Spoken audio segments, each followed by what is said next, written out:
Well, this is one area where you get absolutely nowhere if you try to follow math textbook rules such as bedmas or PEMDAS, depending on the region you learn math at. So brackets, exponents, multiplication and division first. Let me just explain what's happening here. Here is a cabinet. The width of the cabinet to be built is exactly 22 inches wide. Yeah, I know it's upside down, live with it. So the question is, how wide should each door be? We need to cut it on the saw here, and we need to know. And the answer is not 11. That would be too easy. Division first, eh? Not so fast, absolutely not. You see, 11 is here. Will take you exactly to the middle of this gap here. But the doors are smaller than 11. Yeah, by how much? You see, there's a gap here. So half this gap's width goes with this door, and the door is also narrower here on this side than the cabinet body by the same, I don't know, 1/8 of an inch, whatever amount. And the same repeats, of course, on the other side. Let me just put this 3D on a 2D flat line. There's my beautiful sketch.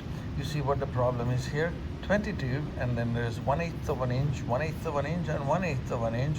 And so the question is, how wide should this door be, you know, given these gaps?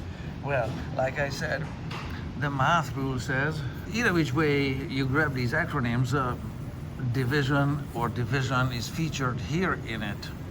And order of operations would need to be executed from left to right, subtraction coming last.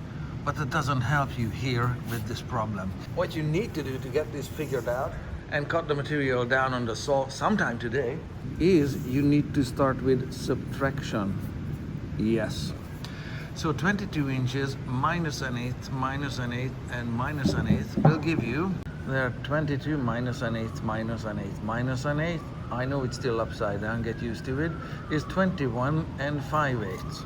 So half of 5/8 is 5/16 and 5/16. Don't ask why, that's just how fractions work. And half of 21 is 10 and a half, that's a half. And 10 and a half, easy. So what's half plus 5/16? 10 and a half there, plus 5/16. 1, 2, 3, 4, 5. There, and that line there on the tape measure, which is 10 and 13/16. Let me just write it down here. 10 and 13/16. So yes, 11 inches will be the middle of the cabinet, the middle of this gap, somewhere here where this line is, but that doesn't help anybody. Half of 22 is 11, doing division first. That's not getting the material cut sometime today. So we need to set the saw to 10 and 13/16. And finally, let's check out how good this material is. Oh yeah, 10 and 13/16.